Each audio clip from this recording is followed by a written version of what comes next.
Hello and welcome to the program. I'm Min San-hee with our panel of foreign journalists. Thank you for being here. Nice to be back again, thanks.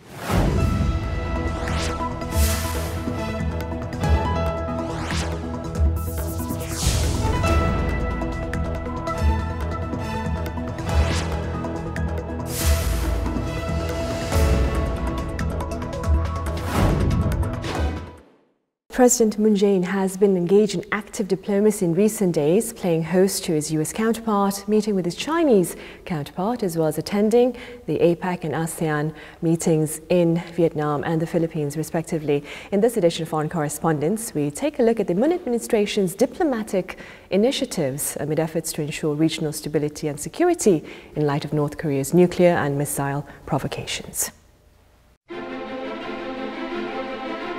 In the span of a week, President Moon Jae-in met with various world leaders and engaged in a busy schedule of diplomacy. The start was the Korea-U.S.Summit with President Donald Trump, the first state visit to Korea by a U.S. president in 25 years. During the recent summit, both leaders discussed in great length about the North Korean nuclear issue and the trade issue between Korea and the United States. After the summit, the two leaders held a joint press conference announcing the outcome of their talks. The two leaders voiced their willingness to respond sternly to North Korea's provocations. 트럼프 대통령과 저는 북한이 스스로 핵을 포기하고 진지한 대화에 나설 때까지 최대한의 제재와 압박을 가해 나간다는 기존의 전략을 재확인했습니다. We cannot allow North Korea to threaten all that we have built. And we built it very much together, and we're very, very proud of it also together. In addition, the Korea-U.S.Summit led to an agreement on a reasonable level of defense cost sharing and prompt negotiations of the Correspondents FTA. I feel confident that we'll be able to reach a free, fair, and reciprocal trade deal as we renegotiate our current 5-year-old trade document. In the evening, a state dinner was held with the First Ladies, along with top officials from Korea and the US.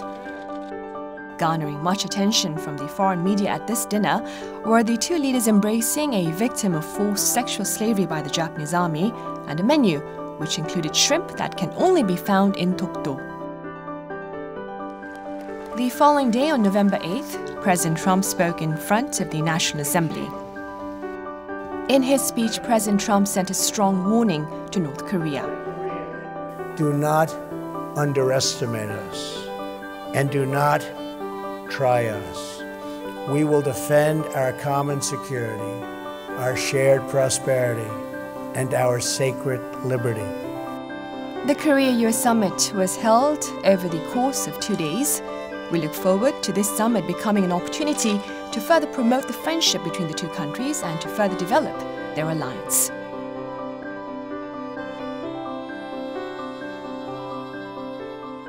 Now, headlines last week here in Korea were filled with the Moon-Trump summit. I assume you've been covering the events. We'll start with you, Frank. Fill us in with your coverage. Well, I was covering basically from the perspective of the protesters. There were some both pro-Trump demonstrations and anti-Trump demonstrations, and the anti-Trump demonstrators were kind of foiled in their efforts to find a location. I thought that they had reserved a location. I was moving to that spot at Gwanghwamun Square, but they were pinned down by the police in a relatively small area, whereas the pro-Trump demonstrators were given sort of very specific locations to put up stages and to conduct their demonstrations. And I found it remarkable, actually, the number of other foreign journalists that had come to South Korea. Not just people that are with the president, traveling with the president, but correspondents and videographers and journalists from other countries that are covering Donald Trump's visit to the region. There's a lot of interest in the international community and what happens here. Matt, what have you been covering? I just tried to focus on the Chorus FTA, the state of things as they are now, the sort of the background of how the United States and Trump had made these sort of boisterous claims about the FTA, and they wanted to scrap it or renegotiate it, and Korea had resisted that. And then how they've come to sort of an understanding where they're going to work on amendments that may take a long time, and we'll see. So that was sort of the focus of the story, but also the fact that Koreans seem to be kind of befuddled by Trump's objections to this trade agreement, and so that was kind of the focus of the story. I have a question for you, Matt. They made these comments about how South Korea had agreed in the Moon-Trump summit that South Korea would purchase more American weapons from the United States. How do you see this influencing the renegotiation of the free trade agreement? Yeah, I think it's an interesting development in Trump's trade policy, and that when he goes to countries, he mentions, military hardware as a way to cut trade deficits. I don't know whether that's one, a sound policy, or two, whether the countries that he says that in will follow through on them. I don't know that that's a sound trade policy for the United States, but if it mollifies him and South Korea or Japan were going to buy those military weapons anyway, if he gets to announce them and feel as though he's solved a problem and can move on to other things that bother him, as opposed to the Course FTA, then it's a win for South Korea. So this might just be another way for South Korea to, as I heard reported in the press, pet Donald Trump and sort of play to his ego. Yeah, and I'm sure we'll get to that in this discussion, but that seems to be a lot of what was happening on this trip anyway. Right. Koichi, how would you evaluate the Seoul-Washington summit? It followed the Tokyo-Washington summit. How would you evaluate the summit here in Korea? I hope that, through this trip, Trump administration can form more systematic East Asia policy, because we are always anxious about what he tweet on North Korea or East Asia. So I am expecting some systematic policy will come out after this trip. Yeah. Is that also perhaps the hope of the Japanese media then? Yes. It is. In your opinion, Frank, the two leaders, President Moon Jae-in and President Donald Trump, how do you suppose they regard each other? I think they perhaps got along fine. At least all of the footage and that I saw of the summit showed that they got along cordially. There is sort of framework of the leaders here in the region. Moon Jae-in is a liberal. He favors engagement and dialogue with North Korea. He's sort of going along with Trump's hardline policy toward the North, announcing more sanctions against North Korea individuals just prior to Trump's visit. So I think that there is, though, this dynamic between the two leaders, that he is of a different political stripe than Donald Trump, unlike Japan's Abe, who maybe is more in line from the conservative camp. But still, I felt in the summit, on a personal level, that they got along well. President Trump is known for his aggressive choice of words, diction, but this was absent during his visit here in Korea, especially during his speech in front of the National Assembly, where he did issue a stern message to North Korea, but was minus words of fire and fury, etc. What do you make of this shift in attitude, Matt? It was remarkable. I mean, I was not expecting it. I was expecting some sort of bombastic statement from him, at least in one setting, like one place where he would sort of go over the top. And he, in the joint statement with President Moon, he sort of, like from an American perspective, when he talked about guns, he went a little bit too far and caused a lot of concern in America by what he said. But in terms of the relationship with North Korea and the relationship with South Korea and trade, he sounded all the right notes. I thought his speech to the National Assembly was pretty solid, from his ideological perspective. And it was a relatively easy event to cover because there weren't surprising developments. Oh, in terms of surprises, do you think he was foiled, or his sort of bombastic, more sort of strong rhetoric toward North Korea was foiled in that he wasn't able to visit the DMZ? Absolutely, and what struck me is that the South Korean press all said, well, the weather prevented him, when it was actually air pollution. Right. Well, he spoke of hoping to visit the DMZ in the near future. So, some in the local media have taken issue with President Trump's length of stay. As in, he spent one night in Korea, he spent 2 nights in Japan, and 2 nights in China. How do you respond to such claims, Koichi? Well, yeah, some of the Japan and Japanese and Korean media wrote try to compare the level of wining and dining, but I think it's not much a way of reporting. And actually, as I said, just, this trip is very important, both Japan and Korea. We are all anxious about his policy, and we want change, give some impact to his domestic-oriented view, and have more broadened view on this area. So in that sense, Japan and Korea is on the same boat. So I think it's meaningless to compare that level. Yeah. How would you evaluate the Tokyo-Washington summit, Koichi? Still, it's early to evaluate. Prime Minister Abe did a good job to maintain their friendship, but our main goal is not that, keeping friendship.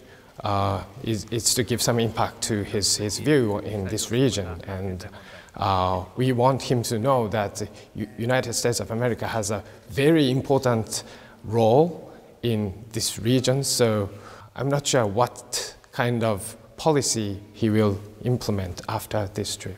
I see. With regard to the Seoul-Washington summit, Frank, what issue perhaps is one that you believe the two leaders should have dealt with more in detail?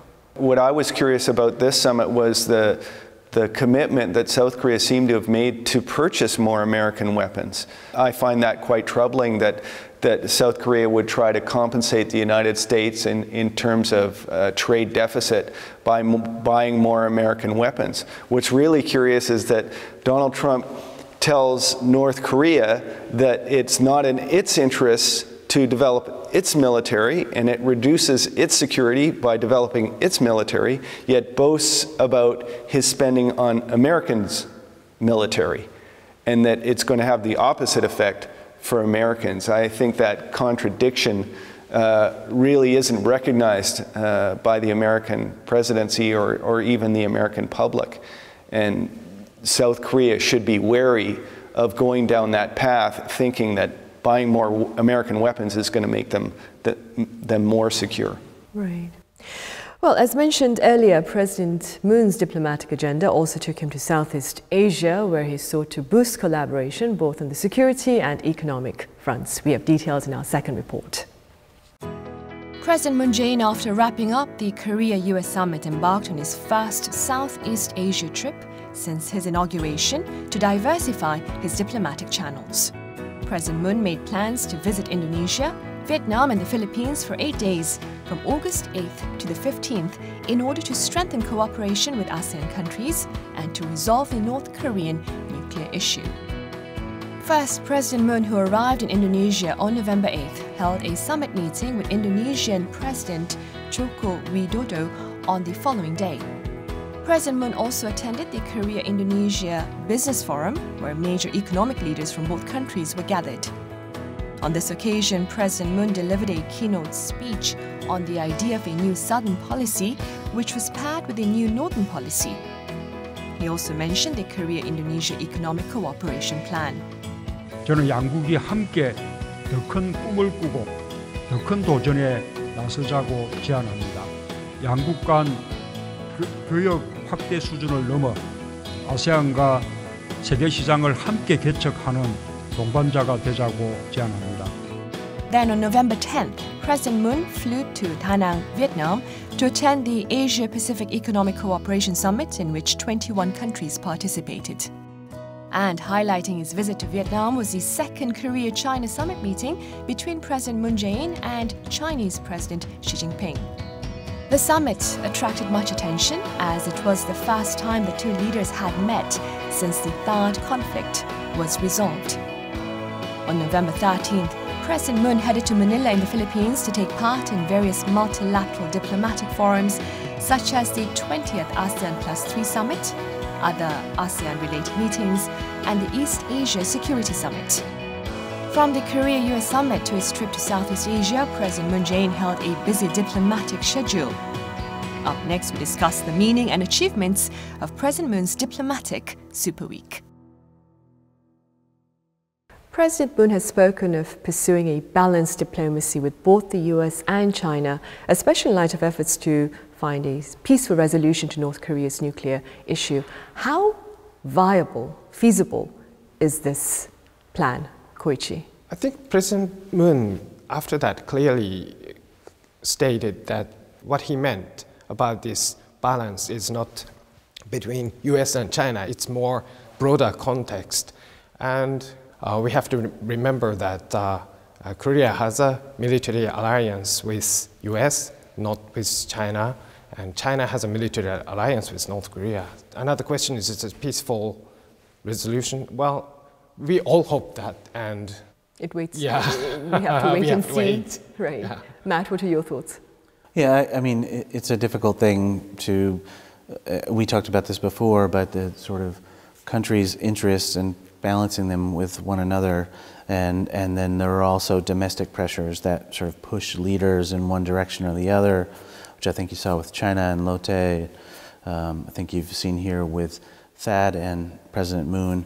I think one of the striking things is that a lot of the countries in the region do seem to have a systemic policy or a systemic set of goals. This is what we want to achieve. This is where we want, this is our place in the world.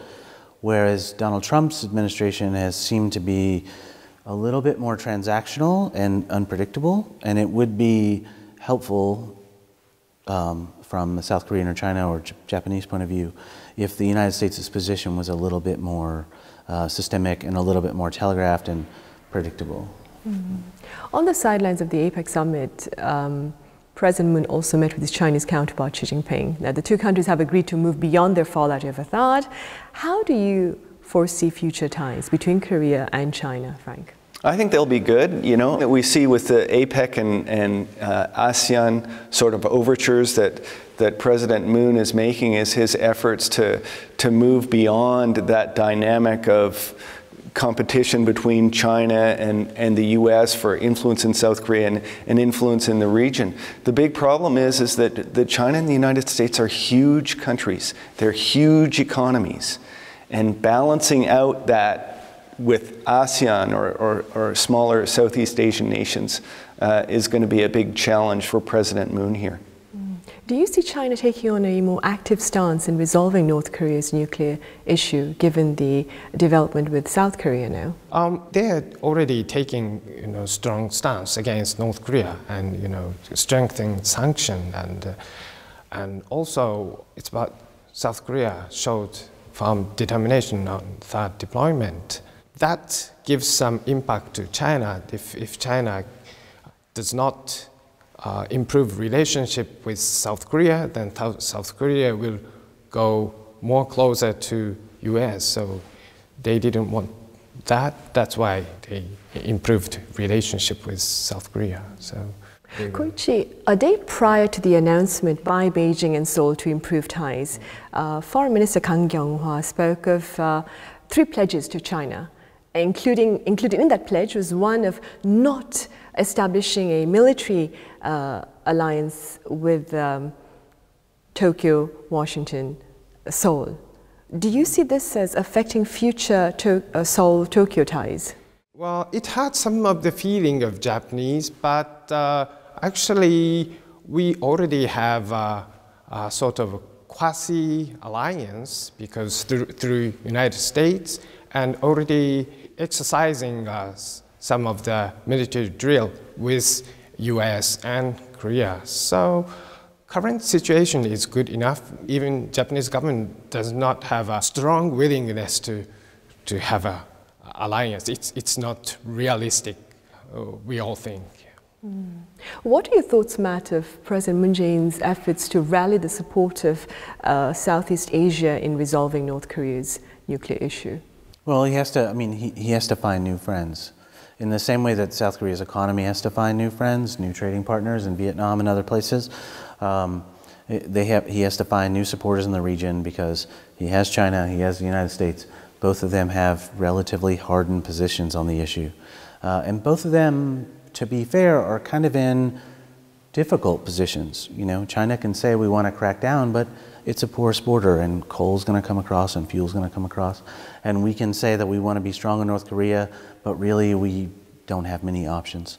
So he has to look around and find other supporters who can help, you know, sort of shore up the sanctions regime, also, you know, help South Korea feel a little bit stronger on its own to be able to be more frank with China and the United States. So the more that, in the same way with its economy, that South Korea diversifies its diplomatic relationships, the better it will be for the country. Balance appears to be a key word in diplomacy. Frank, what measures are likely to ensure a healthy diplomatic balance for Korea in the future? Well, I think it's doing a good job right now. I think playing to Donald Trump's ego and trying to settle down the rhetoric that he's made, the threatening comments toward North Korea about fire and fury, I think that was a good move. Normalizing relations with China is a good move. To back up a bit on whether we think China is going to implement the UN Security Council sanctions against North Korea, you know, I think they will to a certain degree. I agree with Matt that that is a porous border. But to expect China to keep the line that Donald Trump has been mentioning on this visit, which is to completely cut off North Korea and all trade and you know, virtually all diplomatic relations with North Korea, to expect China to do that is entirely unrealistic. And the U.S. has to understand the problem can't be solved with some type of preemptive strike or preventative war, that they need to move toward negotiations, U.S.-North Korea negotiations. And we have heard some overtures to that effect. And I think perhaps after Donald Trump's trip, barring another missile launch, we might see some more movement along those lines. Right. One final question before we go. How would you evaluate President Moon's diplomacy in recent days? We'll start with you, Koichi. It's very important for South Korean diplomacy to extend its horizon, and President Moon Jae-in's visit to Indonesia and Vietnam was very important. From my personal perspective, South Korean diplomacy has been putting too much focus on the countries surrounding Korean Peninsula, China, Japan, US, Russia. So it's really important and good for Korea to play more broader role in a broader region. Right. Matt? Yeah, I think President Moon performed well. He really worked hard to make sure that the summit with Donald Trump went over well, elevating it to a state visit even though Trump was only here for, you know, a day and a half or something. Every time that they were together, he seemed relaxed and comfortable and smiling, and even in times where Trump did not. And I don't know if that relaxed Trump or if that just was a good image for the Korean public to see. But I can't imagine him doing a better job given the, you know, the man on the other side of the table that he had to encounter. And given the limited amount of time, you know, they only had maybe an hour or two to actually have a conversation, you know, in front of the cameras, to form any kind of policy decisions. I think he did a great job. Yeah, again, back on my form comments, and it's interesting to hear Matt mention the cameras because I'm a video producer, so I'm going over all of the footage of these gentlemen together, and there is a lot of video. They have cameras, video cameras, following them everywhere they go. And throughout all of that footage, you didn't see a hiccup at all. and it appeared that there was some genuine rapport between the two leaders. And I think that, again, to echo Matt's comments, that we can credit Moon Jae-in for that, for really rolling out the red carpet, the state visit red carpet for Donald Trump. And we'll see, you know, the devil's in the details. We'll see in the future if it pays off for South Korea with perhaps a little bit more lenient attitude in terms of the free trade agreement renegotiations. Right. During his inauguration back in May, President Moon Jae-in promised to do whatever he could to ensure peace on the peninsula. His latest diplomatic agenda sought to lay the groundwork with his pledge of regional stability and security. Thank you for watching.